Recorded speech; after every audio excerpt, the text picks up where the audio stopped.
আমার ভিডিও বানানো নিয়ে যদি কারো কোনো অভিযোগ থেকে থাকে তাহলে প্লিজ সেটা আমার সামনাসামনি ডিসকাস করবেন।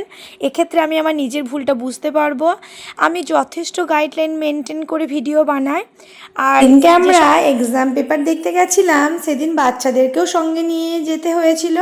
তাই ওরা সব বন্ধুরা মিলে ক্লাস হবে না বলে প্রচণ্ড আনন্দ ছুটতে ওরা চলে এসেছিলো গার্ডেনে।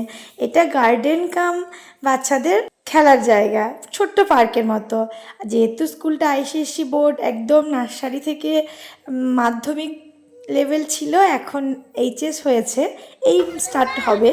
তো ওই জন্য একদম বাচ্চাদের আনন্দের দিকটা খেয়াল রেখে সুন্দর যা যা তৈরি করা হয় সেই সমস্ত দিক খেয়াল রেখে সুন্দরভাবে স্কুলটাকে সাজানো হয়েছে। এরপর ব্যাস আবার কি, ছেলের আবদারে বাবাকেও বাচ্চা হতে হয়েছে। ও যাবে এবার আদার্স যে খেলার জিনিসগুলো আছে ওর মধ্যে চড়তে।